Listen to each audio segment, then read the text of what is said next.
నేను మీ ఆదర్శ రైతుని. మీకు అందుబాటులో ఉండే రైతుని. మీరు ఫస్ట్ టైం గనుక మన ఛానెల్ చూస్తున్నట్లయితే సబ్స్క్రైబ్ చేసుకోండి. అలాగే లైక్ అండ్ షేర్ చేయండి. ఇంకైతే మీరు ఎనర్జీ 4+ కావాలనుకునే వాళ్ళకి స్క్రీన్ మీద ఉన్న నెంబర్‌కైతే కాల్ చేయండి. 4+ వల్ల అయితే అధిక పూతయితే వస్తుంది. ఎనర్జీ వల్ల అయితే సైడ్ బ్రాంచెస్, చిగుర్లు, పక్క కొమ్మలు అనేటివైతే బాగా వస్తాయి. ఇంకైతే ఈరోజు మనం డిస్కషన్ చేసేదొచ్చి వర్షాకాలంలో టమోటా పంటను కాపాడుకోవడానికి తీసుకోవాల్సిన జాగ్రత్తల గురించి అయితే తెలుసుకుందాం.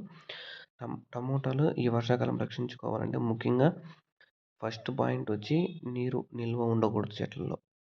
ఫస్ట్‌దొచ్చి నీరు నిల్వ ఉండకూడదు. నీళ్ళు ఎట్టి పరిస్థితుల్లో తోటలో అనేది ఉండకూడదు. నీటి నిల్వే టమాటాకి చాలా డేంజరు. దానివల్లే నల్ల మచ్చ నీళ్ళు ఎక్కువ తాగిన చెట్లు చచ్చిపోతాయి కాబట్టి నీళ్ళు నిలువ లేకుండా చేసుకోండి. ఎటువైపైతే స్లోప్‌గా ఉంటుందో అటువైపు నీళ్ళనేది కాలువలు తీసేసేయండి. మన కైలో లేకుండా వేరే వాళ్ళ కైలోకి అంటే వేరే వాళ్ళ కైలోకి అంటే అక్కడ పంటలుంటే వాళ్ళు కూడా మళ్ళా తీసేసుకునేస్తారు. కాబట్టి వంకలోకి వెళ్ళిపోయేటట్టయితే ప్లాన్ చేసుకోండి. వేరే వాళ్ళ పంటలోకి పెట్టినా వాళ్ళ పంట కూడా ఇబ్బంది అవుతుంది కాబట్టి వాళ్ళు కూడా చెప్పండి. మీరు కూడా కాలువ తీసుకునేసేయండి వెళ్ళిపోతాయి. లేకుంటే మీ పంట కూడా డ్యామేజ్ అవుతుందని. మన వల్ల వేరే వాళ్ళ తోటకైతే డ్యామేజ్ కాకూడదు ఎట్టి పరిస్థితుల్లోన. అది ఫస్ట్ పాయింట్. ఇంకొచ్చి రెండో పాయింట్ వచ్చి రోగనిరోధక విత్తనాలు సీడ్స్ అనేటివి మంచివి ఎంచుకోవాలి. కొన్ని విత్తనాలు ఉంటాయి. వర్షం నుంచి కూడా కాపాడుకునేట్టుగా వర్షం నుంచి కూడా తట్టుకునేంత కెపాసిటీ గల విత్తనాలుంటాయి. అవి ఎంచుకోవడం వల్ల కూడా కొంతవరకైతే కొంచెం వర్షం నుంచయితే సీడ్‌ని బట్టి కూడా ఉంటుంది. మీరు మాట్లాడుకుంటా ఉంటారు రైతులు. ఆ సీడ్ బాగలేదప్పా, ఈ సీడ్ బాగలేదప్పా అని. అంటే ఏమనంటే సీడ్‌ని బట్టి కూడా అయితే ఇవి మారిపోతాయి. సీడ్ బాగుండిందనుకో వర్షం నుంచి కూడా దాని కెపాసిటీ అనేది ఎక్కువ ఉంటుంది. తట్టుకునే కెపాసిటీ. వర్షం నుంచి తట్టుకునేటివి విత్తనాలు కూడా మంచి అయితే ఎంపిక చేసుకోండి. ఇంకైతే ఏమైతుందంటే ఏమన్నా గానీ ఫంగిసైడ్‌లు అనేటివి పిచికారీ గానీ డ్రిప్పులో అయితే వదులుకోండి. సల్ఫర్ ఉంటుంది కదా! అదైతే డ్రిప్పులో వదులుకోవచ్చు. సీఓసీ అనేది వర్షాలు పడినప్పుడు డ్రిప్పులో వదులుకోవచ్చు. మళ్ళా కాపర్ ఆక్సిక్లోరైడ్ సీఓసీను మ్యాంకోజెబ్ అనేటివైతే యూజ్ చేసుకోవచ్చు స్ప్రేయింగ్‌లకి దానికి అవి. మళ్ళా ఇంక నాలుగో పాయింట్ వచ్చేసి ఏమంటే పంటల మధ్య సాలుకి దూరం. సాలుకి దూరం ఎక్కువ పెట్టామనుకో మామూలుగా టమాటాలు మనం 4 అడుగులైతే పెడుతున్నాము. 4 అడుగులు కాకుండా 5 అడుగులు పెట్టామనుకోండి గాలి ఎక్కువ పోతుంది. ఫాస్ట్‌గా తేమ అనేది ఆరిపోయేదానికి ఛాన్సెస్ ఉంటుంది కాబట్టి పంటల మధ్య సాలుకి మధ్య దూరం కూడా ఎక్కువ పెట్టుకోవాలి.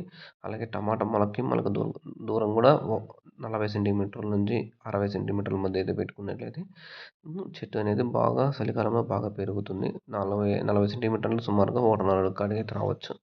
అది పంటల మధ్య దూరం కూడా చూసుకోండి. ఇంకా ఐదో పాయింట్ వచ్చి మనం చూసుకుంటున్నట్లయితే కలుపు మొక్కల నివారణ. కలుపు మొక్కలు ఏమంటే మన సాలలో కలుపు మొక్కలు పడిపోయాయనుకోండి టమాటా చెట్ల కంటే కలుపు మొక్కలు ఎక్కువ వచ్చేసాయనుకోండి ఆ కలుపు మొక్కలకు కూడా వర్షాలు పడినప్పుడు వేరేటివి కీటకాలన్నీ వస్తాయి. దానివల్ల కూడా చెట్లకన్నిటికి బాగా వ్యాపిస్తుంది కాబట్టి మనమైతే గడ్డి మందులు, కలుపు మొక్కలు లేకుండా అయితే తోటలో చూసుకోవాలి. ఇది మెయిన్. తర్వాత వచ్చి ఇంకా వచ్చేసి మల్చింగ్.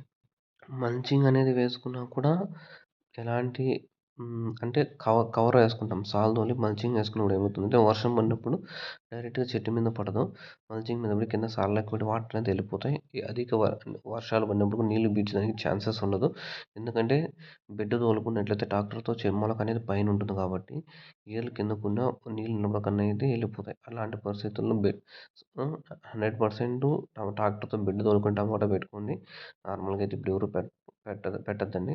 అలా పెట్టుకోవడం వల్ల కూడా వాటర్ అనేది సాలులో నుంచి వెళ్ళిపోయి వేరే మన కైలో మన టమాటాలు లేకుండా పక్కకి వెళ్ళిపోయేటికైతే ఇలా సాలు తోలుకున్నట్లయితే వెళ్ళిపోతాయి మల్చింగ్ వేసుకొని. అది మెయిను. మళ్ళా ఇంకేమన్నా అంటే తేమ ఎక్కువ ఉండే ఆకులు, చెట్లు అట్లయితే మన చేనులో ఉంటే అంటే ఏమంటే టమాటా కాకుండా వేరే చెట్లు ఏమన్నా ఉన్నాయనుకో తడిగా ఆకులు తేమ అనేది చాలా రోజులు ఆడదు. దానివల్ల కూడా అయితే నష్టం అనేది ఏర్పడుతుంది. మనం టమోటా పంట పెట్టాక వర్షం పడినా, ఎండ కాసినా ఎటువంటి పరిస్థితుల్లో అయినా మనము రోజుకు 2, 3 సార్లు అయితే మన టమోటా తోటలో తిరుగుతూ ఉండాలి. ఏమైనా రోగాలు ఉన్నాయా లేదా అలాంటివన్నీ చూసుకోవాలి. చూసుకున్నట్లయితే తర్వాత అయితే అది కెమికల్ స్ప్రేయింగ్‌లు చేసుకోవాలా? సేంద్రియ ఎరువులు డ్రిప్పుల్లో వదులుకోవాలా? డ్రిప్ ఫర్టిలైజేషన్స్ యూజ్ చేసుకోవాలా? ఎటువంటి పరిస్థితుల్లో ఏమేమి యూజ్ చేసుకోవాలనేది అయితే చూసుకోవచ్చు. అంతకంటే ముందుగా దుక్కైతే బాగా చేసుకోండి. ముఖ్యంగా వర్మీ కంపోస్టు అలాంటివి సేంద్రియ ఆవు పేడ వేసుకున్నట్లయితే, ఎరువు వేసుకున్నట్లయితే చెట్లు అనేటివి బాగా గ్రోతింగ్ వస్తుంది. కెమికల్ వేసుకోవడం వల్ల ఖర్చు అనేది ఎక్కువైపోతుంది కాబట్టి మీరన్నీ 2 బ్యాలెన్స్ చేయాలి. Organic, chemical.